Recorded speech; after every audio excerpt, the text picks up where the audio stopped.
بزرگترین عاملی که میتونه انگیزه انسان باشه برای تقرب به خدای متعال محبته.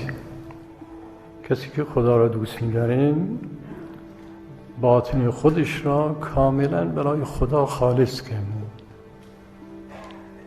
یعنی اون عمق دلش مخصوص خداست، هیچ که دیگه اونجا جا نداره. از همه راستگوتره. همه مؤمنین میگن خدا را دوست داریم، اطاعت میکنیم، نمیدونم از عذاب و غضب الهی ترسناکیم، اما همه خیلی راست نمیگن. در مقام عمل این ادعاهاشون تأیید نمیشه. اما کسی که خدا را دوست بداره این گفتارش کاملا صادقه. اصدقهم قولا اوفاهم عهدا. دوستدار خدا از کسانی است که بیش از همه به عهد خودش نسبت به خدای متعال وفادار. در میان مؤمنین هستند مردانی که در این عهدشون وفادارند و صادقند.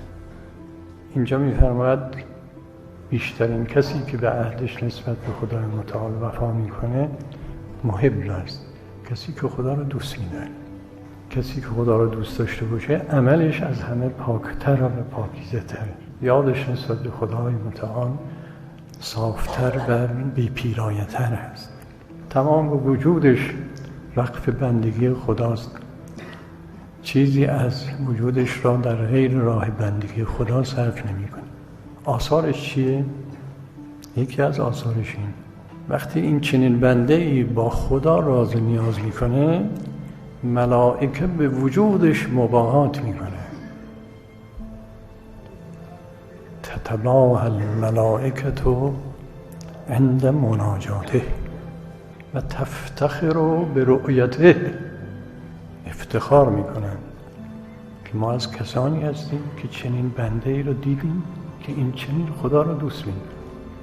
خدا شهرها و کشورها را به واسطه وجود چنین کسی آباد می‌کنه، به واسطه احترامی که خدا برای این شخص قائل هست و ارزشی که برای اون قائل هست به دیگران هم احترام می‌ذاره.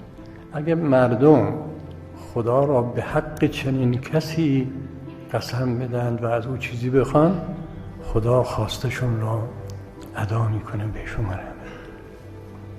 به واسطه رحمتی که خدا به چنین بنده‌ای میده بلاها را از دیگران دفع